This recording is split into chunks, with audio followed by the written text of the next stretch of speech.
नमस्कार दोस्तों, decode exam में आप सभी का स्वागत है। आशा करती हूँ आप लोग खुश होंगे, तंदुरुस्त होंगे, मस्त होंगे, स्वस्थ होंगे। तो चलिए आज की क्लास को स्टार्ट करते हैं, जिसमें हम डिस्कस करने वाले हैं मॉक टेस्ट 2। जो प्रश्न होंगे मॉक टेस्ट के वो आपके बायलिंगुअल होंगे, इंग्लिश और हिंदी दोनों में दिए गए हैं, तो किसी भी माध्यम के स्टूडेंट्स को कोई भी दिक्कत नहीं होने वाली है। तो अब आज के मॉक टेस्ट को स्टार्ट करेंगे मेरे साथ, ऐश्वर्या सिंह के साथ। कोई भी डाउट होगा तो आप लोग मुझे कमेंट बॉक्स में बताएंगे। तो हम सबसे पहला प्रश्न देखते हैं आज की क्लास का। पहला प्रश्न क्या दिया गया है। अच्छा, मैं थोड़ा सा स्क्रीन से हट जाती हूँ ताकि आप लोग अपने माध्यम में प्रश्न को पढ़ लीजिए। इंग्लिश वाले इंग्लिश में पढ़ लेंगे, हिंदी वाले हिंदी में पढ़ लेंगे। और कभी आपको ऐसा लगता है कि प्रश्न के पढ़ने के लिए थोड़ा सा और समय की आवश्यकता थी, तो आप वीडियो को पॉज भी कर सकते हैं। तो अपना समय लेते हुए प्रश्नों को पढ़िए और उत्तर देने का प्रयास करिए। मैं भी आपको उत्तर बताऊंगी। तो यहाँ पर देखिए क्या बोला गया है। According to the world waterfall database, Jog fall is the largest waterfall of India in the term of width. यहाँ पर ध्यान दीजिएगा इस चीज पर। क्या दिया गया है, चौड़ाई की दृष्टि से अगर हम देखेंगे भारत का सबसे बड़ा जलप्रपात जो है वो जोग प्रपात है। दूसरा स्टेटमेंट आपको दिया गया है, it is located on a Sharavati river in Kerala. तो बताइए यहां पर आपका कौन सा स्टेटमेंट सही नहीं है पूछा गया, इस पर ध्यान दीजिएगा। नॉट करेक्ट बोला गया है, कौन सा कथन सही नहीं है। तो यहां पर देखिए अगर हम चौड़ाई की दृष्टि से देखेंगे तो भारत का सबसे बड़ा जलप्रपात जो है वो जोग प्रपात है, बिल्कुल सही है। ठीक है, यह केरल में शरावती नदी पर अवस्थित है बोला गया है।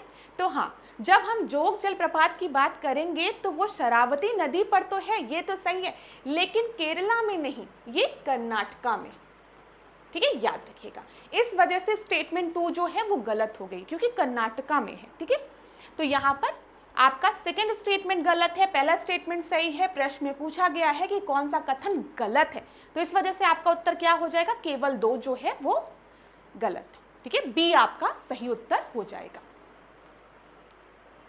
यहां पर हम कुछ चीजों के बारे में आपको बता दें, जैसे हमने अभी डिस्कस किया कि भारत का सबसे प्रसिद्ध जलप्रपात जो कर्नाटक राज्य में है, शिमोगा डिस्ट्रिक्ट में। ये भी याद रखिएगा, हो सकता है कभी परीक्षा में पूछ ले कि कर्नाटक में शिमोगा डिस्ट्रिक्ट में है या किसी और डिस्ट्रिक्ट में, तो ये याद रखिएगा। शिमोगा जिले में शरावती नदी पर स्थित है कौन सा जलप्रपात, जोग प्रपात। ठीक है, अच्छा यहाँ पर ध्यान से देखिएगा क्लास। शिव समुद्रम की जब हम बात करेंगे तो जो शिव समुद्रम जलप्रपात है ये कावेरी नदी पर है, नोट कर लीजिए, ये कावेरी नदी पर है और ये कर्नाटक में है। ठीक है, यहाँ पर भारत में आयतन की दृष्टि से अगर पूछेगा सबसे बड़ा जलप्रपात कौन सा है, ध्यान दीजिएगा, आयतन की दृष्टि से पूछेगा तो आप बताएंगे शिव समुद्रम के बारे में। ठीक है, जो कि किस नदी पर है, जो कि कावेरी नदी पर है, कहां पर है, कर्नाटक में है। अन्य प्रमुख जलप्रपात को हम देख लेते हैं। नोकलिकाई की अगर बात करेंगे तो ये मेघालय में है, पूछा गया है परीक्षा में। दुग्धेश्वर की बात करेंगे तो ये छत्तीसगढ़ में है। हुगली की बात करेंगे पश्चिम बंगाल में है, और हुंड्रू के बारे में पूछा जाएगा तो झारखंड में है। तो ये कुछ वाटरफॉल के बारे में मैंने आपको बताया, जलप्रपात के बारे में बताया। इसको एक जगह नोट डाउन करते हुए चलिए, बार बार रिवाइज करेंगे तो दिमाग में बैठते हुए चलेगा। और वाटरफॉल से रिलेटेड प्रश्न आपके परीक्षा में पूछा जाता है, तो ध्यान से पढ़िएगा। अब दूसरे प्रश्न को हम देखते हैं। दूसरे प्रश्न को देखिए, यहाँ पर क्या दिया गया है। प्रश्न को आराम से पढ़िएगा क्लास, कि प्रश्न में क्या पूछा गया है। इसमें पूछा गया है निम्नलिखित युगों में से कौन कौन से युग सुमेलित हैं। ठीक है, कौन कौन से आपके करेक्टली मैच्ड हैं पूछा गया है। निचनी नोगरा को रूस का डेट्रॉयट कहा जाता है। दूसरा है तुरीन को इटली के मैनचेस्टर के रूप में जाना जाता है। और लास्ट में आपको दिया गया है इवानोव को रूस का मैनचेस्टर कहा जाता है। और आपसे पूछा गया है कौन कौन सा सही है, तो बताइए। अभी तक आपने पढ़ लिया होगा यहाँ पर। तो निचनी नोगरा को रूस का डेट्रॉयट कहा जाता है, ये बिल्कुल सही है। ठीक है, इवानोव को रूस का मैनचेस्टर कहा जाता है, ये भी सही है। तुरीन को इटली के मैनचेस्टर के रूप में जाना जाता है, इसमें गलती है। तुरीन को डेट्रॉयट के रूप में जाना जाता है। ठीक है, तो यहां पर आपका सही उत्तर क्या हो जाएगा, बोला गया है which of the following pairs are correct. यहाँ पर देखिए आर मैच्ड या आर करेक्ट, तो only 1 and 3 are correct while 2 is wrong। तो उत्तर आपका ए हो जाएगा। ठीक है, क्लियर है? चलो आगे बढ़े। दूसरे प्रश्न को हम देखते हैं। रूस का सबसे बड़ा औद्योगिक प्रदेश मॉस्को है। पहले एक्सप्लेनेशन थोड़ा एक्सप्लेन कर दूं आप लोगों को। तो यहाँ पर देखिए, रूस का सबसे बड़ा औद्योगिक प्रदेश जो है वो मॉस्को है। ऐसे प्रश्न परीक्षा में देखे जाते हैं, तो नोट करते हुए चलिए। वर्ल्ड ज्योग्राफी में आपको इस तरीके के प्रश्न दिखेंगे, इंडस्ट्रियल एरिया से प्रश्न पूछे जाते हैं वर्ल्ड ज्योग्राफी में। यहाँ पर लिखिएगा, निजनी नोगराड जो है उसे रूस का डेट्रॉइट कहा जाता है, उसको लिख लो। लेनिनग्राड को रूस का पिट्सबर्ग कहा जाता है, लिखिए, लेनिनग्राड को रूस का पिट्सबर्ग कहा जाता है, निजनी नोगराड को रूस का डेट्रॉइट कहा जाता है।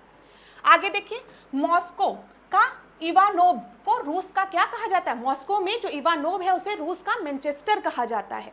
तो अगर पूछेगा रूस के बारे में बात करेगा तो मैनचेस्टर किसको कहा जाता है? इवानोव को कहा जाता है। पिट्सबर्ग किसे कहा जाता है? लेनिनग्राड को कहा जाता है। डेट्रॉइट किसे कहा जाता है? निजनी नोगराड को। इटली का मैनचेस्टर किसे कहा जाता है? मिलान को। ठीक है, और इटली का अगर पूछेगा डेट्रॉइट किसे कहा जाता है? तो तुरीन को। ठीक है, क्लियर है? आपके प्रश्न जो दिया था उसमें लिखा था तुरीन को मैनचेस्टर कहा जाता है, जो कि गलत है।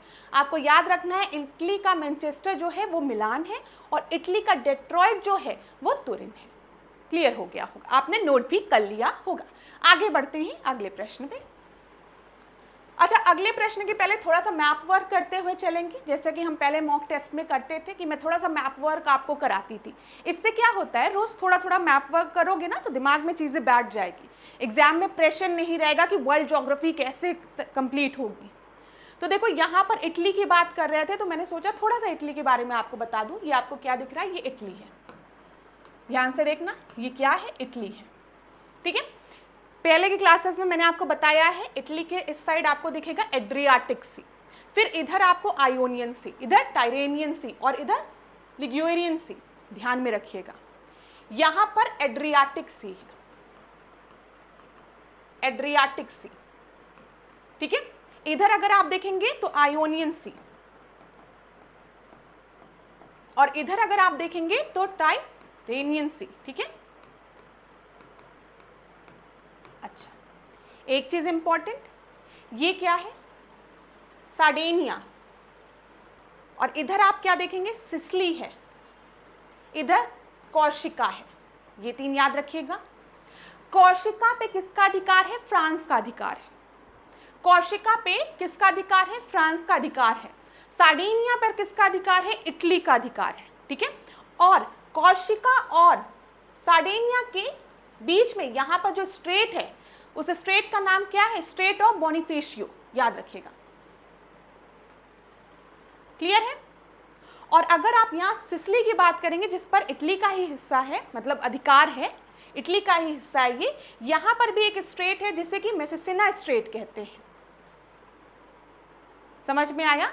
तो ये सिसिली, ये आपका इटली है। इटली के मेन इटली से सिसिली जो अलग है वो स्ट्रेट ऑफ मेसिसिना से अलग है। मैंने आपको बताया था, ऐसे याद रखना कि भाई मेस मत लो, बिल्कुल मेस मत करो। सार्डिनिया को इधर मेस मत करो। ठीक है, मेस करना, सुनो, मेस करना एक सिली चीज है, ऐसे मैंने आपको बताया था। क्या है? सिली चीज है। तो सिसिली याद रहेगा आपको। तो यहां पर कौन सा स्ट्रेट है? यहां पे मेसिसिना है। क्लियर हो गई ये चीज? ठीक है, ये इटली हो गया, इधर एड्रियाटिक से, इधर आयोनियन से, इधर टाइरेनियन से, इधर स्ट्रेट ऑफ बोनिफेशियो, इधर स्ट्रेट ऑफ मेसिसिना। बस अभी थोड़ी थोड़ी चीजें आपको याद रखनी, बस इतना याद रखिए। अभी आने वाली क्लासेस में फिर और पढ़ेंगे। हाँ, यहाँ पर ध्यान देना, ये क्या है? ये है मेडिटेरेनियन सी, ये भी याद रखना। ये क्या है? मेडिटेरेनियन सी। और इधर ही आपको सिसिली के नीचे ही स्ट्रेट ऑफ सिसिली भी दिखेगा। क्लियर? चलो आगे बढ़ते हैं। अच्छा, ट्यूरिन की अगर हम बात करेंगे तो ये देखो, ये रहा। मिलान की बात करेंगे तो ये रहा, दिखा? अभी हमने ट्यूरिन और मिलान के बारे में डिस्कस किया है ना, तो देखो इटली के मैप में ये यहाँ पर है। इधर आप देखोगे तो इधर फ्रांस आपको दिखेगा। क्लियर? आगे बढ़ते हैं। इस प्रश्न को देखो, इसमें क्या बोला गया है? इसमें बोला गया है, निम्नलिखित घटनाओं को कालानुक्रम में व्यवस्थित कीजिए तथा नीचे दिए गए कूट से सही उत्तर को सुनिए। चुनिए, मैंने आपको पहले के क्लासेस में भी कहा था कि क्रोनोलॉजी जरूर याद रखिएगा। क्रोनोलॉजी से रिलेटेड प्रश्न देखे जा रहे हैं अब।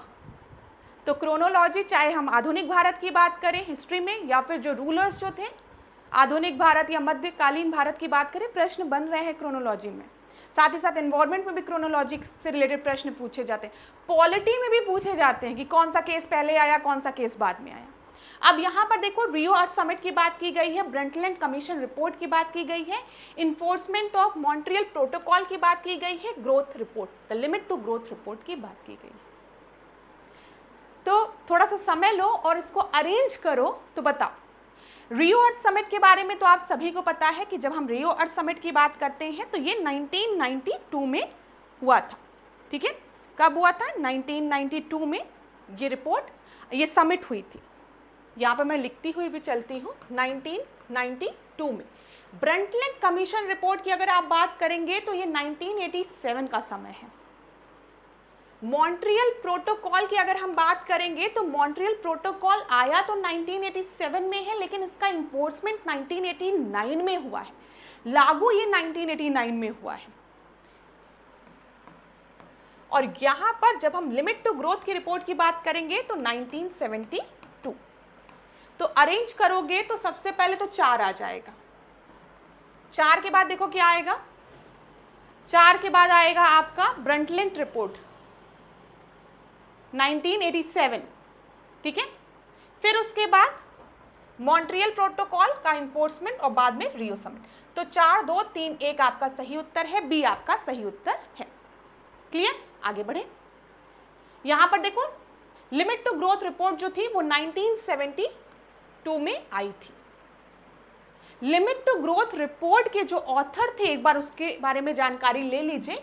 यहां पर देखिए, जब हम लिमिट टू ग्रोथ की बात करते हैं तो डेनिस मेडोज का नाम आपको याद रखना है, मेडोज का नाम। फिर उसके बाद डोनेला का नाम याद रखना है, यहाँ पे मैं डोनेला मेडोज का, और जॉर्जिन का नाम याद रखना है, विलियम्स का नाम याद रखना है। लेकिन मेडोज का नाम आप लोग याद रखिएगा, डेनिस और डोनेला का। पेपर में पूछेगा तो यहीं से पूछेगा। सबसे पहली चीज आपको याद रखना है, लिमिट टू ग्रोथ कि जब हम बात करते हैं तो लिमिट टू ग्रोथ 1972 में पब्लिश हुई थी ये रिपोर्ट। इसमें क्या बोला गया था? Exponential economic and population growth with limited supply of resources. 1972 तक हमें कहीं ना कहीं ये समझ में आने लगा कि जो रिसोर्सेज हमारे पृथ्वी पर है वो लिमिटेड हैं, तो एक्सप्लॉयटेशन नहीं होना चाहिए नेचुरल रिसोर्सेज का। और आगे चल के आप देखते हैं कि सस्टेनेबल डेवलपमेंट की जब बात की जाती है, अभी ब्रंटलैंड रिपोर्ट में पहली बार सस्टेनेबिलिटी की डेफिनेशन दी गई कि earth can fulfil the need of the people but not the greed. ये स्टेटमेंट किसके द्वारा दिया गया था? महात्मा गांधी द्वारा। सस्टेनेबल डेवलपमेंट में क्या बोला गया? सस्टेनेबल डेवलपमेंट में बोला गया कि डेवलपमेंट इस तरीके का होना चाहिए कि वो प्रेजेंट जनरेशन की नीड्स को फुलफिल करे, साथ ही साथ जो रिसोर्सेज हैं उनको आने वाले जनरेशन के लिए भी सेव करके रखे, to fulfil the need of the present generation without compromising the ability of future generation to fulfil their needs. ठीक है, तो ये सस्टेनेबिलिटी की डेफिनेशन दी गई। और बाद में देखा जाता है कि सस्टेनेबल डेवलपमेंट गोल्स की भी बात की गई। यहाँ पर देखो, पहले हम क्या करते हैं, हम यहाँ पर, अच्छा, ब्रंटलैंड रिपोर्ट के बारे में जानकारी नहीं है लेकिन मैं आपको बता दे रही हूँ। ब्रंटलैंड रिपोर्ट 1987 में आई थी। ठीक है, और पहली बार जो सस्टेनेबिलिटी के बारे में, सतत विकास के बारे में जानकारी हमें ब्रंटलैंड रिपोर्ट द्वारा ही मिलती है, ये याद रखिएगा। ठीक है, ये चीज आप याद रखिएगा।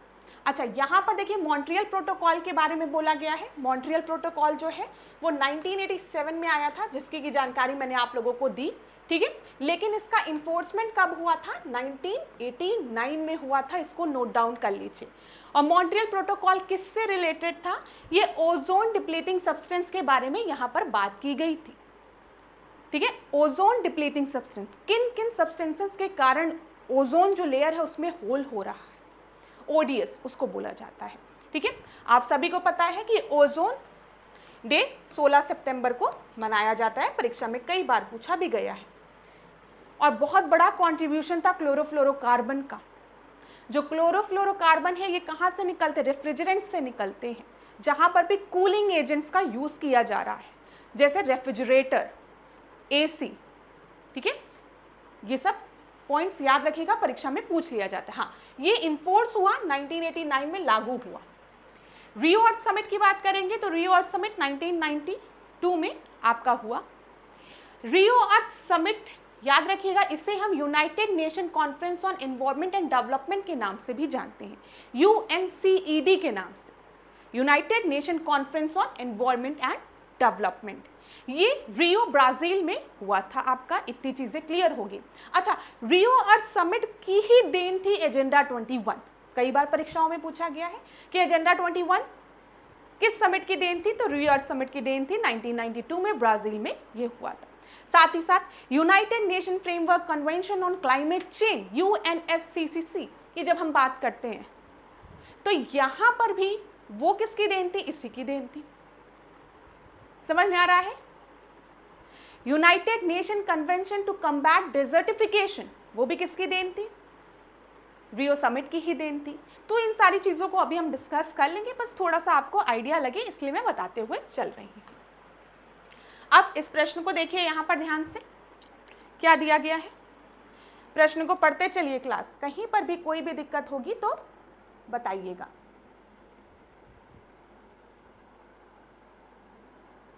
तो देखिए यहां पे first newspaper of India was Bengal Gazette, भारत का पहला समाचार पत्र बंगाल गैजेट था।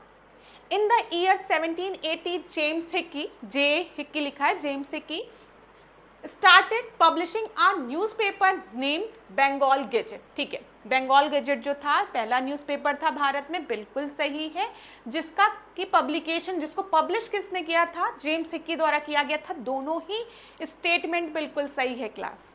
थोड़ा सा स्लाइड से हट जाऊं ताकि आप लोगों को प्रश्न दिखे, लेकिन दोनों ही स्टेटमेंट यहाँ बिल्कुल सही है। और क्या पूछा गया है कि इनमें से कौन सा कथन सही है, तो दोनों ही स्टेटमेंट बिल्कुल सही है। उत्तर आपका क्या हो जाएगा, सी आपका सही उत्तर हो जाएगा। ठीक है, चलिए, भारत का प्रथम समाचार पत्र कौन सा था, बंगाल गैजेट था। ठीक है, याद रखिएगा। इसका प्रकाशन किसके द्वारा किया गया, जेम्स हिक्की द्वारा किया गया, ये याद रखिएगा, ये कई बार पूछा भी गया है। यह समाचार पत्र अंग्रेजी भाषा में था और इसे कभी कभी हिक्कीज गैजेट के नाम से भी जाना जाता है। यह पत्र प्रारंभ में ब्रिटिश अधिकारियों की आलोचना करता था, जिसके कारण हिक्की को कारावास भी हुआ था, जेल भेज दिया गया था। जेम्स हिक्की क्या कर रहे थे, अच्छा, न्यूज़पेपर, जब हम जर्नलिज्म की बात करते हैं तो कई जगह आपको लिखा हुआ मिलता है, it is regarded as the fourth pillar of democracy. ठीक है, कि बहुत जरूरी है, अवेयरनेस क्रिएट करना ना बहुत जरूरी है, बहुत ही जरूरी। अगर आप अवेयर नहीं हैं तो मतलब गलती कहीं ना कहीं हो रही है, तो इसीलिए अवेयरनेस बहुत जरूरी। और जेम्स हिक्की क्या कर रहे थे, आलोचना करना इन्होंने शुरू कर दिया था ब्रिटिश अधिकारियों की। तो यहाँ पर ध्यान दीजिएगा, यह समाचार पत्र में पत्रकारिता के युग की शुरुआत की और बाद में लॉर्ड वेलेस्ली ने 1799 में सेंसर ऑफ प्रेसशिप लागू किया, जिसमें सभी समाचार पत्रों को नियंत्रण में लाया गया। प्रेस पर लगातार किए गए नियंत्रण को बाद में लॉर्ड हेस्टिंग ने हटाया था। अच्छा, ये चीज़ें मैंने आपसे डिस्कस की भी थी कि जैसे सेंसरशिप एक्ट की अगर हम बात करें, वर्नाकुलर प्रेस एक्ट की बात करें जिसको कि लिटिन ने लाया था। ठीक है, पूछा जाता ना पेपर में, वर्नाकुलर प्रेस एक्ट किसके द्वारा लाया गया था, लिटिन द्वारा लाया गया था। तो वहाँ पर भी उसका मेन पर्पस यही था कि राइट टू इन्फॉर्मेशन, ठीक है, थ्रू न्यूज़पेपर वाला राइट लोगों से छीन ले। जागरूकता नहीं आनी चाहिए, जागरूक नहीं होने चाहिए लोगों को पता ही नहीं होना चाहिए कि उनका शोषण हो रहा है। देखो ये एक थ्योरी है जिसमें बोला जाता है कि जिन पर अत्याचार हो रहा है उनको इस ट्रैप में रख दो ना कि आपका जन्म ही हुआ है इन अत्याचारों को सहने के लिए, आपके पास कोई अधिकार नहीं है। ठीक है, कोई अधिकार नहीं है। तो यहाँ पर ध्यान दो, जब यूरोपियन ट्रेडर्स आते थे तो व्हाइट मैन कहा जाता था, उनको सुपीरियर रेस की कैटेगरी में रखा जाता था। हाँ, और हम लोगों को क्या किया जाता था, कहा जाता था देखो कलर ही नहीं अच्छा है। जा रहे हैं ट्रेन में, महात्मा गांधी टिकट लेके एसी कंपार्टमेंट का बैठे हैं, एडुकेटेड हैं, लॉ की डिग्री रखे हुए हैं, लेकिन टीटी ने बाहर फेंक दिया। कहा यूरोपियंस के बीच में तुम क्या कर रहे हो, क्यों, कलर की वजह से, कलर डिस्क्रिमिनेशन। तो पहले क्या होता था कि मैं बस आपको ये बताना चाह रही हूँ, पहले क्या अभी भी अगर आप देखिए, अगर आपको किसी का भी शोषण करना है तो उस आदमी के दिमाग में ये चीज डाल दो कि तुम्हारा जन्म ही हुआ है दुख सहने के लिए, इसी ऐसे दबे कुचले तरीके से रहने के लिए, उसकी हिम्मत पूरी तरीके से तोड़ दो। तो यहां पर व्हाइट मैन थियरी, हम सुपीरियर रेस है, कुछ इस तरीके का मिथ क्रिएट कर दिया गया।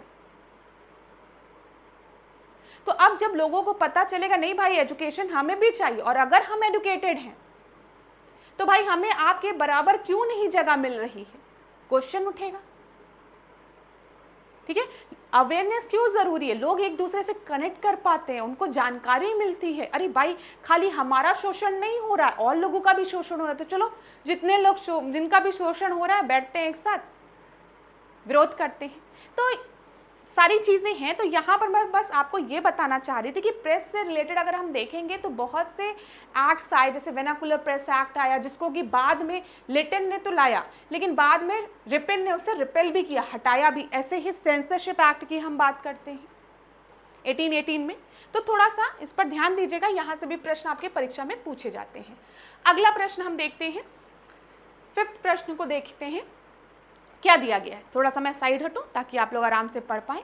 देखिए क्या दिया गया है, जमींदारी एसोसिएशन की बात की गई है कि जो जमींदारी एसोसिएशन था वो आपका स्टैब्लिश हुआ था कोलकाता में 1840 में, and it was not the first political institution to launch the organised political effort and use constitutional remedies to readdress the grievances.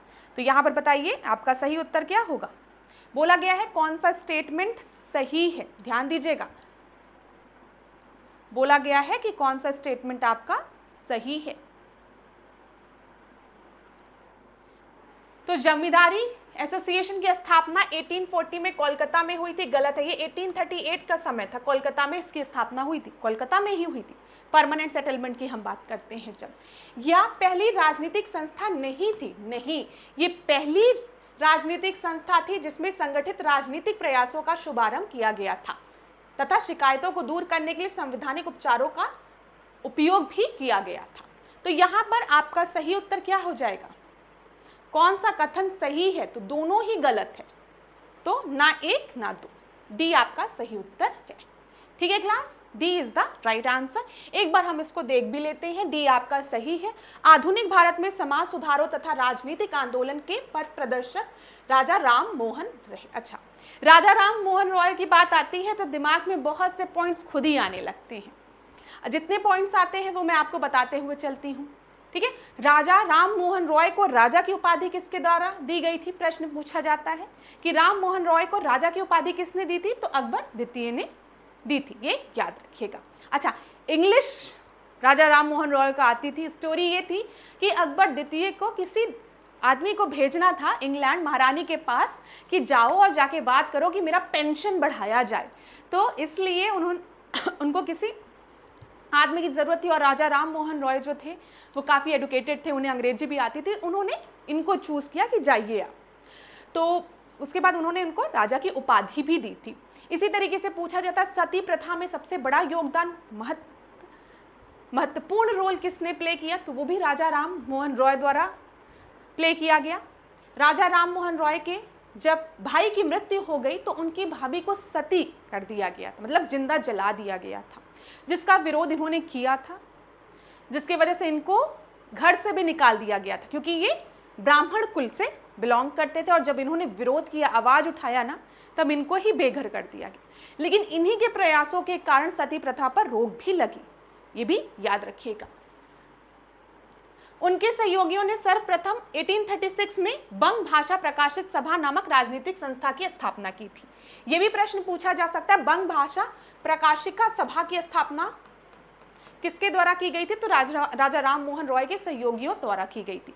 राजा राम मोहन रॉय की बात करते हैं तो मुख्यतः हम इन्हें आत्मीय सभा और ब्रह्म समाज के लिए जानते हैं। ठीक है, ये याद रखिएगा। राजनीतिक सुधारों को लेकर विरोध करने वाले पहले भारतीय जो थे वो राजा राम मोहन रॉय थे।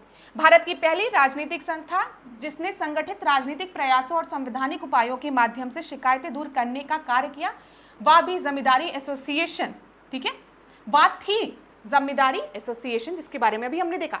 इसका गठन 1838 में हुआ था, कोलकाता में हुआ था, मैंने आपको बता दिया। इस संस्था का उद्देश्य बंगाल के जमींदारों के स्वार्थों और अधिकारों की रक्षा करना था तथा ब्रिटिश सरकार से विधिक माध्यमों से सुधारों की मांग करना था। ठीक है, अरे नाम से ही क्लियर है, यहाँ पर जमींदारी एसोसिएशन है तो जमींदार के राइट्स की बात की जाएगी। ठीक है, 1838 में इसका गठन हुआ था, याद रखिएगा, कहाँ, कलकत्ता में। इसके प्रमुख संस्थापक कौन कौन थे, तो ये याद रखिएगा, द्वारकानाथ टैगोर, राजा राधाकांत देव, प्रसन्न कुमार टैगोर, रामकृष्ण बोस। यह संस्था याचिकाओं और स्मारक पत्रों के माध्यम से कार्य करती थी और संगठित राजनीतिक चेतना की शुरुआत का प्रतीक बनी। ब्रिटिश इंडिया एसोसिएशन 1851 में जिसका गठन हुआ है, तो कहीं ना कहीं ब्रिटिश इंडियन एसोसिएशन जो थी वो जमींदारी एसोसिएशन से ही इंस्पायर्ड। बस ये याद रखिएगा, जब हम जमींदारी एसोसिएशन की बात करेंगे तो उसके संस्थापक में आप द्वारकानाथ टैगोर, राजा राधाकांत देव का नाम याद रखेंगे। ठीक है, और जब हम ब्रह्म समाज आत्मीय सभा की बात करेंगे तो आपको किसका नाम याद रखना है, राजा राम मोहन रॉय का। चलो आगे बढ़ते हैं। 6 प्रश्न को हम देखते हैं। On the basis of the Government of India Act of 1935, in which of the following provinces did the Congress get the highest percentage of vote in the election for the provincial legislature in February 1937? वर्ष 1935 के भारत सरकार अधिनियम के आधार पर फरवरी 1937 में प्रांतीय विधानमंडलों के चुनाव में निम्नलिखित में से कौन से प्रांत में कांग्रेस को सर्वाधिक मत मिले थे? तो बताइए, सर्वाधिक मत कांग्रेस को कहाँ मिले थे? मद्रास, बिहार, मध्य प्रांत एवं बरार या संयुक्त प्रांत? तो यहाँ पर आपका सही उत्तर क्या हो जाएगा? यहाँ पर जो आपका सही उत्तर है वो है बिहार। बी आपका सही उत्तर है। ठीक है, कहीं पर भी आपको ऐसा लगता है कि वीडियो को पॉज कर ले, थोड़ा सा प्रश्न को और देर पढ़ना है, तो वीडियो को पॉज करके प्रश्न को पढ़ लीजिए। पहले स्टूडेंट्स को शिकायतें होती थी कि मैम साइज छोटी है, ब्लर हो जा रहा है, इंग्लिश में नहीं है, हिंदी में नहीं है, तो मैंने सोचा कि दोनों क्वेश्चंस को एक अच्छे से साइज में आपको प्रोवाइड किया जाए ताकि आप लोग पढ़ लें आराम से, फिर उत्तर दीजिए आप लोग। तो यहाँ पर देखिए, वर्ष 1935 के भारत सरकार अधिनियम के आधार पर फरवरी 1937 में प्रांतीय विधानमंडलों के चुनाव में बिहार प्रांत से कांग्रेस को सर्वाधिक वोट मिले थे। ठीक है, आपको पता है ना, गवर्नमेंट ऑफ इंडिया एक्ट 1935 आया था जिसमें संघीय ढांचे की भी बात की गई थी। ठीक है, और ये सारी चीजें हमने डिस्कस की हैं। 1919 से अगर हम देखेंगे 1935, तो एक प्रश्न ये भी पूछा जाता है, डायरकी जो थी 1919 एक्ट में, जिसको कि हम मॉन्टेग्यू चेम्सफोर्ड रिफॉर्म कहते हैं, मॉन्टेग्यू चेम्सफोर्ड रिफॉर्म में डायरकी जो थी वो प्रोविंस में लगाई गई थी और उस डायरकी को 1935 में प्रोविंस से हटाकर सेंटर में लगा दिया गया था। ठीक है, ये याद रखिएगा। और 1935 के एक्ट के बाद ही 1937 में इलेक्शन कंडक्ट कराए गए थे जिसमें बिहार प्रांत को सबसे ज़्यादा वोट मिले थे। 1937 चुनाव भारत सरकार अधिनियम 1935 के अंतर्गत हुआ था और पहली बार प्रांतीय स्वायत्तता के अधिकार के साथ, ये याद रखिएगा।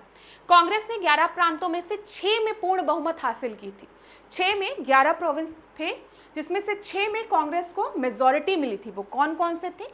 बिहार, मद्रास, मध्य प्रांत, बरार, संयुक्त प्रांत, उड़ीसा और मुंबई। कांग्रेस का सबसे अधिक मत प्रतिशत में अगर हम देखेंगे 75% जो वोट थे बिहार में मिले थे कांग्रेस को। ठीक है, कांग्रेस मंत्रिमंडल ने बाद में लगभग 28 महीने तक कार्य किया और द्वितीय विश्व युद्ध के आरंभ पर त्याग पत्र दे दिया था। अच्छा, यहाँ पर ये भी चीज आपको क्लियर है कि 1937 में अगर हम देखेंगे तो कांग्रेस एक मेजर पार्टी के रूप में उभर के तो आई, लेकिन इन्होंने लगभग 28 महीने बाद त्यागपत्र भी दे दिया। क्यों? क्योंकि उस समय का जो वाइसरॉय था लिंथगो, उसने डिक्लेयर कर दिया था कि जो इंडिया है वो सेकेंड वर्ल्ड वॉर में ब्रिटेन का साथ देगी। इस समय कांग्रेस ने कहा कि चलो वर्ल्ड वॉर 1 में तो ठीक है, ठीक है, कोई बात नहीं, हमने आपका सहयोग किया, ठीक है, सपोर्ट किया, और हमने खुद भी अपने देशवासियों को भेजा कि जाओ लड़ो। पंजाब ऐसे क्षेत्र थे जहाँ के जो यंग लड़के थे वो गए थे वर्ल्ड वॉर 1 लड़ने, लेकिन उनके साथ अलग डिस्क्रिमिनेशन वहाँ पर भी हुआ था। वो आप ही के लिए युद्ध लड़ रहे थे, लेकिन जो आपकी सेना के लोग थे, आर्मी के सोल्जर्स थे, उनको आप अलग तरीके का ट्रीटमेंट देते थे और इंडियन सोल्जर्स को आप अलग तरीके का ट्रीटमेंट देते थे। और सबसे मुख्य बात क्या थी कि हमने आपका सपोर्ट किया था वर्ल्ड वॉर 1 में, लेकिन जब आप वर्ल्ड वॉर 1 जीत गए तो आपने भारत में, पंजाब में स्पेशली रॉलेट एक्ट आप ले आए, जलियांवाला बाग कांड आपने कर दिया, आपने हमें हमारे वफादारी की सजा दे दी। आप सोचिए कुछ इस तरीके से हो गया। हाँ, यही तो हुआ। आप हम ही पे शक कर रहे हो। तो अब लोगों के बीच में क्या था? आक्रोश था ना। वर्ल्ड वॉर 2 में इंडियन नेशनल कांग्रेस कहती है कि आज सिनेरियो दूसरा है।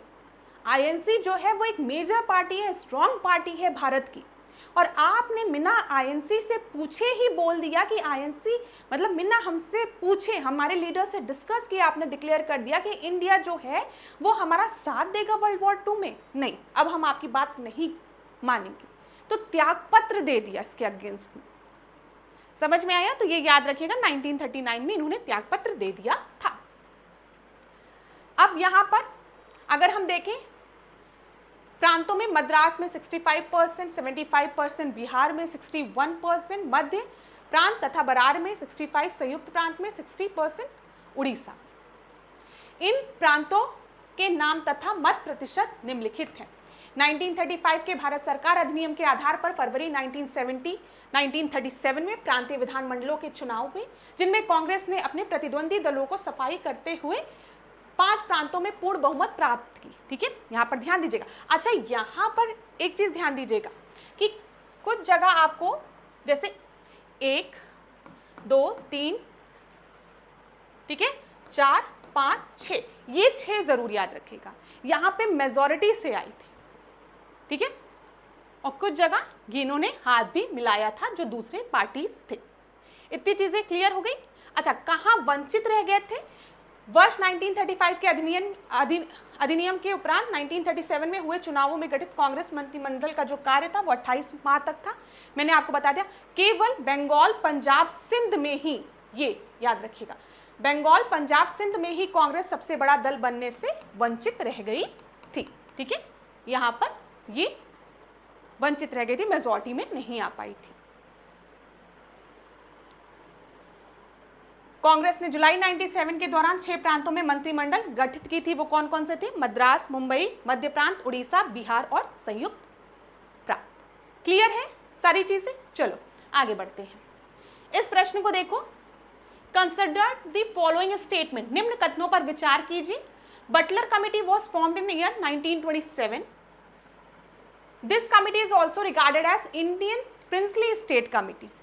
मैं हमेशा कहती हूँ कमिटी से रिलेटेड प्रश्न पूछे जाते हैं और सबसे आसान जो कमिटी है वो है बटलर कमिटी। क्यों? नाम क्या है? बटर। नाम क्या है? बटर है। और यहां पर आप ध्यान देंगे, ये बटर का काम किया, जो प्रिंसली स्टेट्स थे इनके बीच में जो रिलेशनशिप था उसको बेटर करने के लिए बटर लगा दिया गया। समझ में आ रहा है? तो यहां पर पहला स्टेटमेंट, बटलर समिति का गठन 1927 में किया गया था, एकदम सही है। इस समिति को भारतीय रियासत समिति भी कहा जाता है, ये भी बिल्कुल सही है। तो यहां पर आपका सही उत्तर क्या हो जाएगा? सी हो जाएगा। कौन सा करेक्ट है? दोनों ही स्टेटमेंट बिल्कुल सही है। क्लास आगे बढ़े। देखिए इसका मुख्य उद्देश्य क्या था इस कमेटी का, वो देख लेते हैं। भारत सरकार और भारतीय रियासतों, प्रिंसली स्टेट के बीच जो संबंध थे उसको बेटर करना था बटर लगा के। ब्रिटिश भारत और रियासतों के बीच राजनीतिक, आर्थिक और वित्तीय संबंधों को स्पष्ट करना था। ठीक है, समिति ने यह सुझाव दिया था कि भारत सरकार और रियासतों के बीच सीधे संपर्क का माध्यम ब्रिटिश क्राउन रहे, ना कि केंद्र सरकार रहे। भारतीय राजाओं ने इसका विरोध अखिल भारतीय राज जन सम्मेलन 1927 में किया था। इसके मुख्य नेता थे बलवंत राय मेहता, मणिलाल कोठारी और GR अभ्यंकर। ठीक है, ये याद रखिएगा। समिति की रिपोर्ट प्रकाशित हुई थी 1929 में। अगला प्रश्न देखिए, मूल अधिकारों से रिलेटेड है। क्या दिया गया यहाँ पर? Fundamental right imply the degradation of the idols of political democracy. मूल अधिकारों का तात्पर्य है, मूल अधिकारों का तात्पर्य है राजनीतिक लोकतंत्र के आदर्श की अवनति से। ठीक है, दूसरा है these right maintain order in country and protect the freedom of citizen against the harsh rule of state. अब मौलिक अधिकार की बात की गई है, मूल अधिकारों की बात की गई है, यहाँ पर ध्यान दीजिएगा। तो दोनों स्टेटमेंट को अगर आप ध्यान से पढ़ेंगे तो आपको ये समझ में आ रहा होगा कि पहला स्टेटमेंट जो है वो गलत है। फंडामेंटल राइट, मूल अधिकारों का तात्पर्य राजनीतिक लोकतंत्र के आदर्शों की अवनति से है, degradation of idols of political democracy. नहीं, ये बिल्कुल गलत है। दूसरा देखिए, these right maintain order in the country and protect the freedom of citizen against the harsh rule of state. हाँ, ये सही है, ये सही है। तो खाली दो जो है वो आपका सही है। हाँ, फंडामेंटल राइट की अगर हम बात करते हैं ना, तो कहीं ना कहीं यहाँ पर हम ये कहते हैं कि फंडामेंटल राइट का जो नेचर है वो आपका पॉजिटिव नेगेटिव दोनों है। ठीक है, फंडामेंटल क्या, हमारा मौलिक अधिकार, जो अधिकार हमारे पास है, हमारे मौलिक अधिकार का अगर हनन हो रहा है तो हम सीधे सुप्रीम कोर्ट और हाई कोर्ट में अपील कर सकते हैं, है ना। हम सुप्रीम कोर्ट और हाई कोर्ट का दरवाजा खटखटा सकते हैं। आर्टिकल 32 की जब हम बात करते हैं कॉन्स्टिट्यूशनल रेमेडीज की जिसमें बात की गई है, उसमें आप सुप्रीम कोर्ट अप्रोच कर सकते हैं अगर आपके फंडामेंटल राइट का हनन हो रहा है। और 226 के तहत हम हाई कोर्ट में अपील कर सकते हैं कि भाई वॉल्यूशन ऑफ फंडामेंटल राइट हो रहा है। ठीक है, ये चीज़ याद रखिएगा। अच्छा, भाग 3 में है मौलिक अधिकारों की अगर हम बात करें फंडामेंटल राइट, आर्टिकल अगर देखेंगे तो 12 से आपका कितना है 35 तक। ठीक है, 35 तक, ये याद रखिएगा। इस संबंध में संविधान निर्माता अमेरिकी संविधान से प्रभावित हुए थे और आपको पता है भाग 3 में काफ़ी विस्तृत रूप में हमारे फंडामेंटल राइट्स दिए गए हैं। फंडामेंटल राइट्स का जो नेचर है वो पॉजिटिव और नेगेटिव दोनों है। जब डीपीएसपी की हम बात करते हैं, राज्य के नीति निर्देशक तत्वों की, तो वहाँ पर हम देखते हैं कि इसका जो नेचर है वो पॉजिटिव है। ठीक है, डायरेक्शन दिया जा रहा है, निर्देश किया जा रहा है, लेकिन कहीं पे प्रोहिबिट नहीं किया जा रहा है। लेकिन फंडामेंटल राइट्स को कहा जाता है कि कई जगह प्रोहिबिशन टर्म का यूज़ किया गया है या इस तरीके का, तो इसका फीचर जो है वो पॉजिटिव नेगेटिव दोनों है। ठीक है, चलिए ये सारी चीज़ें मैंने आपको बता दी। सारी स्लाइड्स मैं इसलिए नहीं पढ़ती क्योंकि वही चीज़ फिर रिपीट होने लगती है और मुझे उस स्लाइड को दोबारा पढ़ने में लगता है कि बच्चों का समय व्यर्थ हो रहा है। जितने भी पॉइंट्स क्लास में दिमाग में आते हैं वो मैं आपको बताते हुए चलती हूँ। आने वाले क्लासेस में हम प्रयास करेंगे कि नंबर ऑफ क्वेश्चंस को बढ़ाएं और थोड़ा सा जो एक्सप्लेनेशन है उसमें जो पास्ट ईयर्स की जो चीज़ें हैं उनको भी हम प्रश्नों के माध्यम से डिस्कस करें। लेकिन अभी थोड़ा सा, अभी आप लोग परीक्षा दिए हैं तो ज़्यादा आपको परेशान नहीं करना है, धीमे धीमे पढ़ते चलिए। Slow and study wins the race. ठीक है, लेकिन मेंटेन रखिएगा, पढ़ाई को छोड़िएगा नहीं, बस ये याद रखिएगा। कंसिडर द फॉलोइंग स्टेटमेंट, क्या दिया गया है, वर्ष 1976 में नागरिकों के मूल कर्तव्यों को संविधान में जोड़ा गया था। ठीक है, जोड़ा गया था बोला गया है। भारतीय संविधान में मूल कर्तव्यों को जापानी संविधान से प्रभावित होकर लिया गया था। बताइए, यहाँ पर मूल कर्तव्यों की बात की गई है, फंडामेंटल ड्यूटीज की बात की गई है। किसकी बात की गई है, फंडामेंटल ड्यूटीज की। तो यहाँ पर जो पहला स्टेटमेंट आपका दिया गया है 1976 में इसको जोड़ा गया था, ये तो बिल्कुल सही है। 1976 में ही 42nd कॉन्स्टिट्यूशनल अमेंडमेंट एक्ट आया था ना, याद है, और उसी के तहत 1976 में फंडामेंटल ड्यूटीज को जोड़ा भी गया था, मौलिक कर्तव्यों को। और जब मौलिक कर्तव्य जोड़े गए थे तो उस समय कितने मौलिक कर्तव्य थे, 10 मौलिक कर्तव्य थे। बाद में एक और मौलिक कर्तव्य को जोड़ा गया 86 कॉन्स्टिट्यूशनल अमेंडमेंट एक्ट के तहत। पेपर में प्रश्न बनता है कि मौलिक कर्तव्य क्या हमारे ओरिजिनल जो संविधान था उसमें प्रेजेंट था, नहीं, बाद में 42nd कॉन्स्टिट्यूशनल अमेंडमेंट एक्ट 1976 के तहत मौलिक कर्तव्यों को संविधान में जोड़ा गया। उस समय इनकी संख्या 10 थी और बाद में एक और मौलिक कर्तव्य को जोड़ा गया और आज टोटल संख्या जो है वो है 11 है। ये सारी चीज़ों की जानकारी आपको होनी चाहिए। साथ ही साथ यहाँ पर स्वर्ण सिंह कमेटी का भी नाम आप याद रखेंगे। स्वर्ण सिंह कमेटी के रिकमेंडेशन पे फंडामेंटल ड्यूटीज़ को जोड़ा गया था। अच्छा, लेक्चर में कहीं पे अगर गलती से राइट को ड्यूटीज़ बोल दिया ना तो सही कर लेना। अभी जैसे राइट बोल दिया तो अभी गुस्सा आ जाओगे, अरे मैम आप तो नहीं, ड्यूटीज़ की बात हो रही, कर्तव्यों की बात हो रही है। कभी कभी बोलने में गलती से निकल जाता है, वैसे नहीं होनी चाहिए ये गलती। एज अ फैकल्टी, ठीक है, मेरे से नहीं होनी चाहिए। लेकिन अभी याद रखिए हम फंडामेंटल ड्यूटीज़ की बात कर रहे हैं, मौलिक कर्तव्यों की बात करें। मौलिक कर्तव्य हमारे मूल संविधान में नहीं मौजूद थे, इन्हें संविधान संशोधन के द्वारा जोड़ा गया। वो संविधान संशोधन 42nd कॉन्स्टिट्यूशनल अमेंडमेंट एक्ट था, 1976 में जोड़ा गया स्वर्ण सिंह कमेटी के रिकमेंडेशन में। उस समय इनकी संख्या 10 थी, बाद में एक और संविधान संशोधन के द्वारा मौलिक कर्तव्य को जोड़ा गया, आज प्रेजेंट में 11 है, ठीक है। भारतीय संविधान में मूल कर्तव्यों को जापानी संविधान से लिया गया है, नहीं, ये तो गलत है, यूएसएसआर से लिया गया था। दूसरा स्टेटमेंट गलत है, तो कौन सा सही है? केवल एक सही है, तो 1 is the right answer, A is the right answer. आगे बढ़े, चलिए अगला प्रश्न देखते हैं। निम्न कथनों पर विचार करिए। In the presidential system of government, the executive is answerable to the legislature for its policies and action. सरकार की राष्ट्रपति शासन व्यवस्था में कार्यपालिका अपनी नीतियों तथा कार्यों के लिए विधायिका के प्रति उत्तरदायी होती है। दूसरा, in the presidential form of the government the executive is constitutionally independent from the legislature in the term of its tenure. सरकार के राष्ट्रपति शासन व्यवस्था में कार्यपालिका संवैधानिक रूप से अपने कार्यकाल के मामलों में विधायिका से स्वतंत्र होती है। तो बताइए यहाँ पर आपका सही उत्तर क्या होगा? पार्लियामेंट्री फॉर्म ऑफ गवर्नमेंट की जब हम बात करते हैं और प्रेसिडेंशियल फॉर्म ऑफ गवर्नमेंट की हम बात करते हैं तो दोनों में अंतर क्या है बताइए? यहाँ पर क्या लिखा गया है? Executive is answerable to the legislature. क्या ये प्रेसिडेंशियल फॉर्म ऑफ गवर्नमेंट का फीचर है? नहीं, ये पार्लियामेंट्री फॉर्म ऑफ गवर्नमेंट का फीचर है, ठीक है। संसदीय व्यवस्था की ये विशेषता है कि कार्यपालिका अपनी नीति तथा कार्यों के लिए विधायिका के प्रति उत्तरदायी होगी। ये संसदीय व्यवस्था में कहा गया है, ठीक है। तो पहला तो आपका गलत हो जाएगा, दूसरा आपका सही हो जाएगा automatically. In the presidential form of government the executive is constitutionally independent from the legislature in the term of tenure. ये आपका प्रेसिडेंशियल फॉर्म ऑफ गवर्नमेंट का मतलब फीचर है। तो सेकंड आपका सही है, पहला आपका गलत है। आगे बढ़े, इस प्रश्न को देखिए। In a system of federal government there is a written constitution. The constitution has a supremacy in the system of federal government. संघीय सरकार की व्यवस्था में लिखित संविधान होता है। संघीय सरकार की व्यवस्था में संविधान की सर्वोच्चता होती है, ठीक है।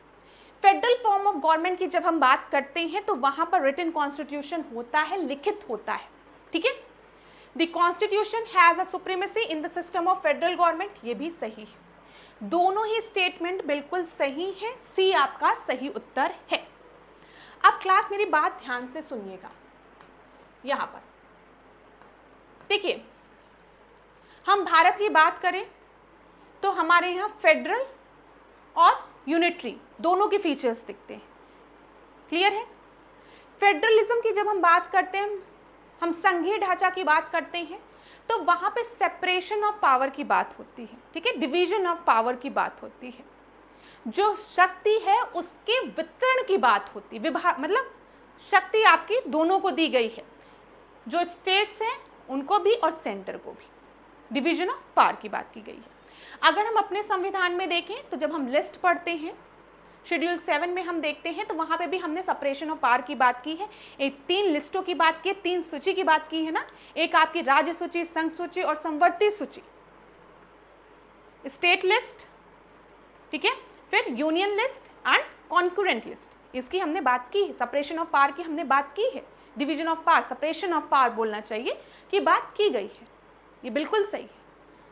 लेकिन हम देखते हैं कि जब इमरजेंसी होती है या कुछ होता है तो किसके हाथ में पावर आ जाती है? सेंटर के हाथ में पावर आ जाती है। इसलिए बोला जाता है वित्तीय काल में देखा जाता है कि भारत का जो संघीय ढांचा है वो आपका पूरी तरीके से यूनिटरी फॉर्म में कन्वर्ट हो जाता है। अच्छा, जैसे यूनाइटेड स्टेट ऑफ अमेरिका की बात करें, हम यूएसए की बात करें, वहां पर फेडरलिज्म है। वहां पर हर स्टेट जो है उसके पास अपनी अपनी पावर है और उनके पास ये आज़ादी भी है कि अगर वो अलग होना चाहें तो वो कभी भी अलग भी हो सकते हैं। उनके पास अपनी पावर है, साथ ही साथ अलग होने की भी पावर। अगर वो चाहें तो इस फेडरेशन का हिस्सा ना रहें, लेकिन हमारे भारत की जब हम बात करते हैं, जब हम अपने संघीय ढांचा की बात करते हैं, तो ये बिल्कुल सही है। यहाँ पर स्टेट लिस्ट के तहत हमने अपने राज्यों को शक्ति दी है, लेकिन उनको ये शक्ति नहीं दी है कि वो कभी भी भारत से अलग हो जाए। समझ में आ रहा है? हाँ, हमारे यहाँ एमपी, यूपी अलग अलग स्टेट्स हैं, लेकिन उत्तर प्रदेश, मध्य प्रदेश ये नहीं जाके कह सकता है कि हम भारत का हिस्सा नहीं। ठीक है, तो ये चीज़ याद रखिएगा। शक्ति यहाँ पर भी डिवाइड की गई है, स्टेट्स के पास अपनी शक्ति है, लेकिन अलग होने की शक्ति नहीं। यही अलग बनाता है यूएसए के प्रेसिडेंशियल फॉर्म ऑफ, मतलब ये फेडरलिज्म से भारत को। ठीक है, ये याद रखिएगा ऐसे इस तरीके से। और संघीय सरकार की व्यवस्था को दोहरी सरकार अर्थात कुछ पॉइंट्स को देख लेते हैं। राष्ट्रीय एवं क्षेत्रीय सरकार भी कहा जाता है। ये चीज क्लियर है, क्योंकि स्टेट और सेंटर को पावर डिवाइड की गई है। संघीय सरकार की जब हम बात करेंगे तो यहाँ पर लिखित संविधान होता है। जरूरी भी है लिखित संविधान होना चाहिए, नहीं तो पता कैसे चलेगा भाई। यहाँ पर देखो, जबकि जब हम यूनिटरी फॉर्म ऑफ गवर्नमेंट की बात करते हैं तो यहाँ पर जरूरी नहीं है कि लिखित संविधान हो, ये याद रखिएगा।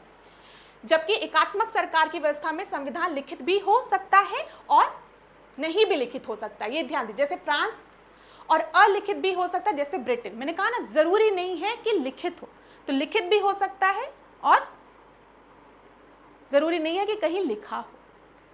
तो ये याद रखिए, फेडरल फॉर्म ऑफ गवर्नमेंट में संघीय जहां पर है, जब हम बातें करते हैं संघीय सरकार की, तो वहां पर हमेशा लिखित संविधान होना अनिवार्य है। ठीक है, और जो संविधान है वो सुप्रीम होता है, सुप्रीमेसी होती है, ये याद रखिएगा। यहाँ पर राष्ट्रीय और क्षेत्रीय सरकारों के मध्य शक्तियों का वितरण किया जाता है। ये सारी चीजें मैंने आपको बता दी है। जो चीज मैं अभी तक आपको एक्सप्लेन करी थी वही चीजें यहाँ पर लिखी हुई है, उसको फिर से रीड करने का कोई भी मतलब नहीं है, ये चीजें। ठीक है, चल 12वें प्रश्न को देखते हैं। Article 275 empower the parliament to provide the grant as per the need of the state. This type of grant is necessary for every state. ठीक है, ध्यान दीजिएगा, अच्छा प्रश्न है। अनुच्छेद 275 संसद को इस बात का अधिकार प्रदान करता है कि वह राज्यों की आवश्यकता पड़ने पर अनुदान उपलब्ध कराए। देखो क्या दिया गया, राज्यों को आवश्यकता पड़ने पर अनुदान दे, ग्रांट दे, आर्टिकल 275 में ये बोला गया है, जो कि बिल्कुल सही है। लेकिन दूसरी लाइन जो है, इस प्रकार के अनुदान प्रत्येक राज्यों के लिए आवश्यक होते हैं, ये गलत। ऐसा जरूरी नहीं कि आवश्यक होते हैं। हमेशा याद रखिए, कुछ ऐसे स्टेट्स हैं, जैसे मेनली आपके नॉर्थ ईस्टर्न स्टेट्स जो हैं, वहां पर ग्रांट्स ज्यादा दी जाती है क्योंकि उनको जरूरत भी है। ठीक है, तो ये सबके लिए सामान्य है, ये गलत है। तो यहाँ पर कौन सा कथन सही है? केवल ए आपका सही उत्तर है। ठीक है, चल इस प्रश्न को देखते हैं हम। यहां पर देखिए क्या दिया गया है, an astronomical unit is the average distance between the earth and the sun. दूसरा दिया गया, a light year is the distance that light travel in vacuum in 1 Julian year. तो यहां पर आपका सही उत्तर क्या हो जाएगा, बताइए कौन सा स्टेटमेंट करेक्ट है, ये बोला गया है आपसे। तो यहां पर आपका दोनों ही बिल्कुल सही है। ठीक है, एक खगोलीय इकाई पृथ्वी और सूर्य के बीच की औसत दूरी के बारे में जानकारी देती है। फिर दूसरा दिया गया, एक प्रकाश वर्ष बाद वो दूरी है जो प्रकाश 1 जूलियन वर्ष में निर्वात में तय करता है। बिल्कुल सही है, दोनों ही स्टेटमेंट बिल्कुल सही है। उत्तर क्या हो जाएगा, सी आपका सही उत्तर हो जाएगा। ठीक है, सी सही है, दोनों को बिल्कुल सही तरीके से लिखा गया है। 14वें प्रश्न को देखते हैं हम। Newton's first law of motion. Newton's के 3 लॉ थे ना, उसी में से फर्स्ट लॉ के बारे में बात किया गया है। The tendency of an object to resist change in the state its state of motion varies with the mass. Mass is that quantity which is slowly independence upon the inertia of an object. किसी वस्तु की गति की स्थिति में परिवर्तन का विरोध करने की प्रवृत्ति द्रव्यमान के साथ बदलती रहती है। द्रव्यमान वह मात्रा है जो किसी वस्तु की जड़ता पर पूर्णतः निर्भर करता है। तो यहां पर आपका सही उत्तर क्या होगा, बताइए। यहां पर दोनों ही आपका सही स्टेटमेंट है। बोला जाता है ना कि कोई भी ऑब्जेक्ट जो है वो अपने ही पोजीशन पे रहेगा जब तक कि उस पर फोर्स ना अप्लाई किया जाए। ठीक है, बोला जाता है ना इनर्शिया में रहता है वो जब तक कि फोर्स, अब ये पेन है यहीं पर है, अगर मैं इस पर फोर्स अप्लाई करूंगी in the direction of the movement, in the direction of the force, ये क्या होगी, मूव होगी, ठीक है ना, क्लियर है ना, ठीक है। अच्छा, यहाँ पर सी आपका सही उत्तर है। यहाँ पर देख लो एक बार, इसको देख लेते हैं, लॉ ऑफ इनर्शिया के नाम से इसे जानते हैं ना। कोई वस्तु तब तक विरामावस्था में है या समान वेग से सीधी रेखा में गतिशील रहेगी जब तक उस पर कोई बाहरी बल कार्य नहीं करता। वही मैंने आपको बताया, ये पेन है, ये इसी तरीके से ऐसे यहीं पे अपने पोजीशन में रहेगी जब तक कि मैं इस पर कोई बल का प्रयोग ना करूं, और अगर ये ऐसे ऐसे मोशन में है तो ये इसी तरीके से मोशन में रहेगी जब तक कि मैं इस पर बल का प्रयोग ना करूं इसे रोकने के लिए। लॉ ऑफ इनर्शिया भी इसे कहते हैं, ठीक है। अच्छा, इनर्शिया क्या है, किसी वस्तु की वह प्राकृतिक प्रवृत्ति जिसमें वह अपनी गति अथवा विराम स्थिति में परिवर्तन का विरोध करती है, ठीक है। अगर ये विराम स्थिति में है तो ये विराम में ही रहना चाहेगी, समझ में आ रहा है, और अगर ये गतिशील में है, मतलब ये आपका ये क्या मूव कर रही है, तो उसी पोजीशन में तब तक रहेगी जब तक कि कोई फोर्स ना अप्लाई किया जाए। फिर बताओ, जड़त्व सीधे द्रव्यमान पर निर्भर करता है, ये बिल्कुल सही है, जितना अधिक द्रव्यमान उतना अधिक जड़त्व। अच्छा, उदाहरण देख लें, पिंग पोंग की गेंद को धक्का देना आसान है, लोहे की गेंद को समान गति देने के लिए अधिक बल चाहिए, क्योंकि लोहे की गेंद का द्रव्यमान जो है वो ज़्यादा है। सही बात है, लोहे की गेंद को अगर मारना होगा तो उसको ज़्यादा आपको, क्योंकि मास ज़्यादा है ना, कोई चीज़ भारी है तो उसको मूव कराना उतना आसान नहीं है, कोई चीज़ हल्की है तो आप आसानी से फोर्स अप्लाई करेंगे, मूव कर जाएगी। 15 प्रश्न को देखिए, the general theory of employment interest and money, ये किसके द्वारा दिया गई थियरी है, किसके द्वारा दी गई थियरी, मतलब पुस्तक है मेनली ये, ठीक है। पुस्तक का नाम क्या है, the general theory of employment interest and money. तो बताइए ये किसके द्वारा लिखी गई पुस्तक है, तो ये जॉन मेनार्ड किन्स द्वारा लिखी गई पुस्तक है, बी आपका सही है। जॉन मेनार्ड किन्स द्वारा ये पुस्तक लिखी गई है, the general theory of employment interest and money, ठीक है। इसी तरीके से अगर हम देखें तो general theory of money, employment, money, interest, ये किसके द्वारा लिखी गई है, जॉन किन्स द्वारा लिखी गई है, याद रखिएगा। यहाँ पर कुछ और बुक्स हैं, ये देखिए, वेल्थ ऑफ नेशन किसके द्वारा लिखी गई है, एडम स्मिथ द्वारा लिखी गई, इसको आप लोग नोट डाउन कर लीजिए। फाउंडेशन ऑफ इकोनॉमिक एनालिसिस किसके द्वारा लिखी गई है, सैमुएल्सन द्वारा लिखी गई है।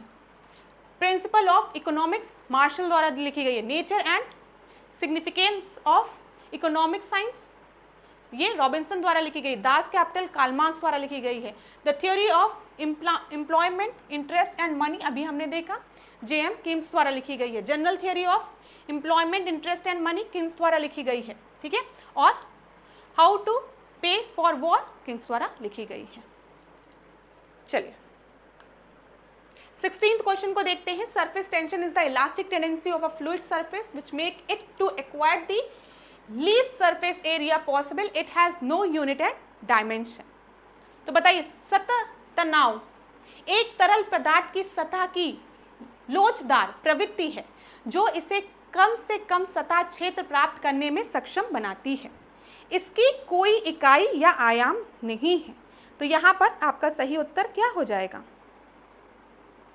क्या इसकी कोई इकाई नहीं है, बताइए सरफेस टेंशन की। न्यूटन पर मीटर किसकी, न्यूटन पर मीटर किसकी इकाई है, इसी की इकाई है। तो ये तो गलत हो गया, पहला सही है। Surface tension is the elastic tendency of a fluid surface which make it to acquire the least surface area possible.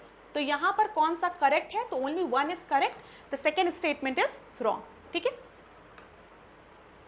सतह तनाव एक सरल पदार्थ की सतह की एक लोचदार प्रवृत्ति है जो इसे कम से कम सतह क्षेत्र प्राप्त करने में सक्षम बनाती है।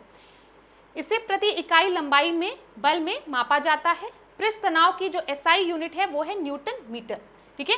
किसी भी तरल पदार्थ के सतह तनाव का मान उसकी प्रकृति, तापमान, तरल सतह के दूसरी तरफ मौजूद माध्यम पर निर्भर करता है। क्लियर।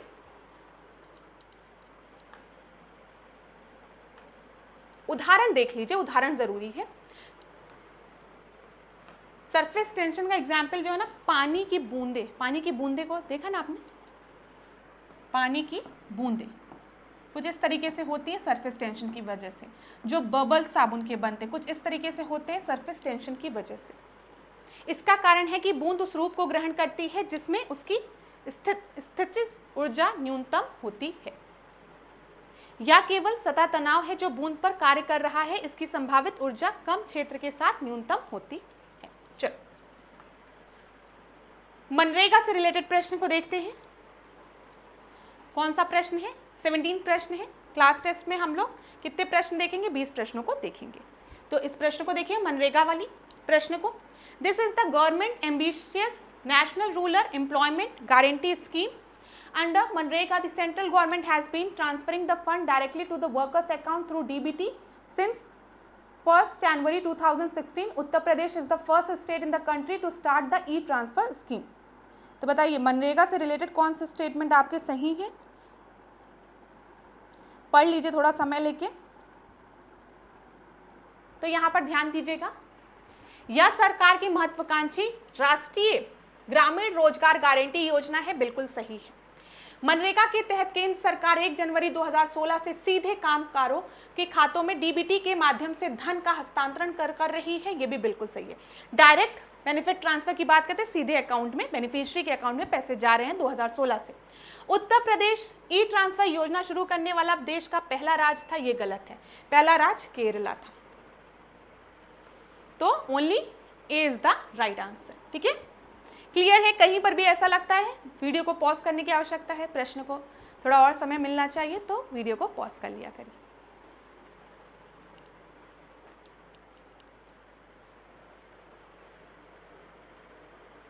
एटीन प्रश्न को देखिए। Interstate water dispute act empower the central government to constitute a permanent court to adjudicate dispute between 2 or more states regarding the water of interstate river valley. The decision of this tribunal is final and valid for all the parties related to the dispute.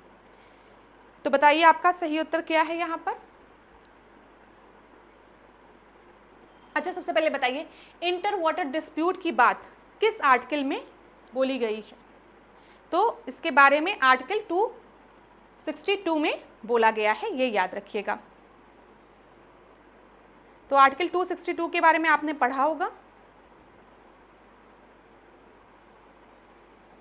तो बताइए पहला statement, अंतर राज्यीय जल विवाद अधिनियम केंद्र सरकार को अंतर राज्यीय नदी घाटी के जल के संबंध में 2 या अधिक राज्यों के मध्य विवाद के न्याय निर्णय हेतु एक स्थायी न्यायालय गठन की शक्ति प्रदान करता है। ठीक है, इस न्यायाधिकरण का निर्णय अंतिम तथा विवाद से संबंधित सभी पक्षों के लिए मान्य होता है।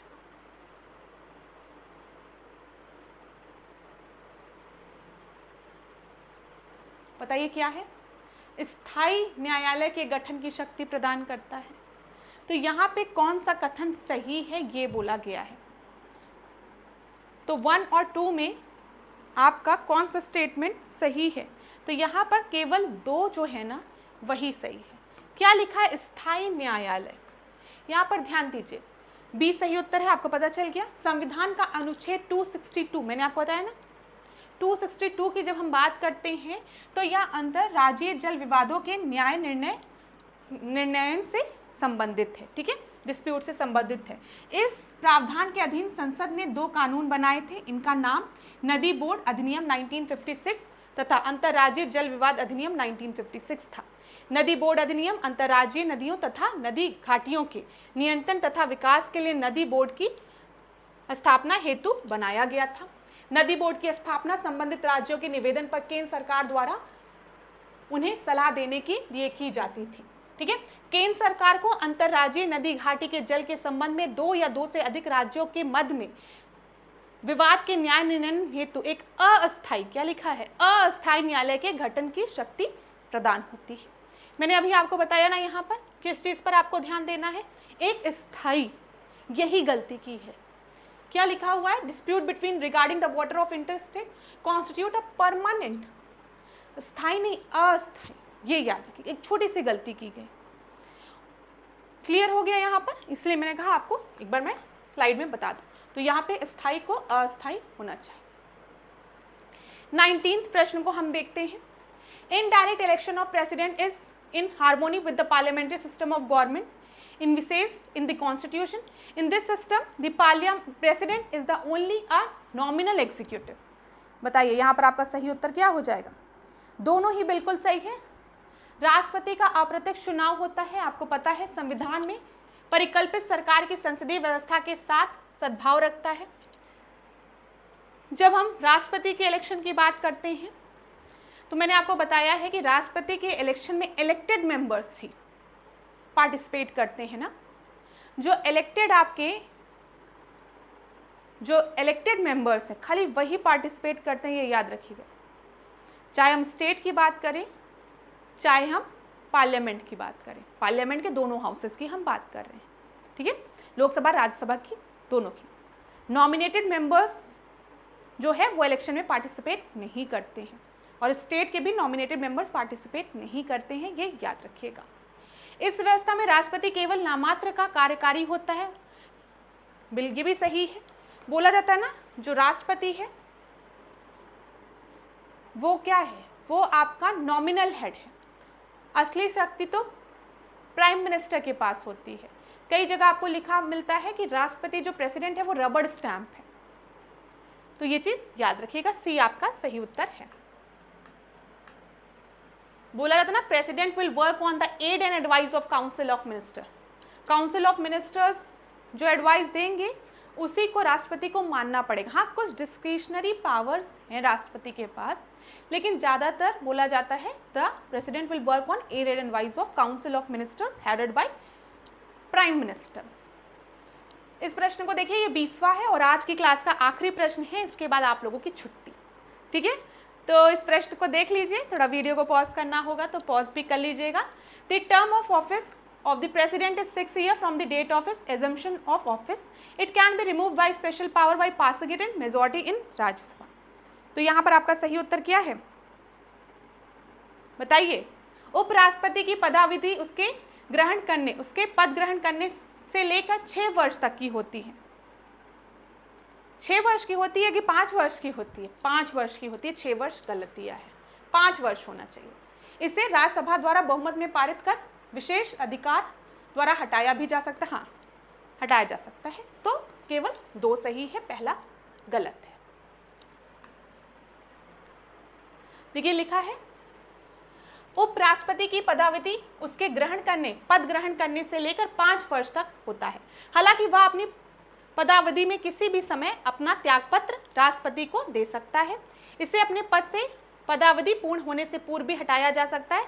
इसे हटाने के लिए औपचारिक महाभियोग की आवश्यकता नहीं होती है। तो thank you so much class. अब आज के सेशन को यहीं पे एंड करेंगे। नेक्स्ट मॉक टेस्ट में आपसे मिलेंगे। कहीं भी किसी भी प्रश्न में आपको कोई भी दिक्कत हो रही हो तो कमेंट बॉक्स में ज़रूर बताइएगा मुझे। आशा करती हूँ आप लोग खूब पढ़ें, खूब आगे बढ़ें, अपने स्वास्थ्य का ध्यान दीजिएगा, खुद का ध्यान दीजिएगा और अच्छा सोचिए, जीवन में अच्छा होगा। अच्छा सोचिए हमेशा, ठीक है, जीवन में आपके अच्छा होगा। लेकिन अपने पे विश्वास, अपने ईश्वर पे विश्वास, माता पिता के आशीर्वाद पे विश्वास ज़रूर रखिए, जीवन में आप ज़रूर सफल होंगे। तो धन्यवाद क्लास, खूब पढ़िए, खूब आगे बढ़िए। कोई भी प्रॉब्लम होती है तो कमेंट बॉक्स में मुझे ज़रूर बताइएगा। Thank you.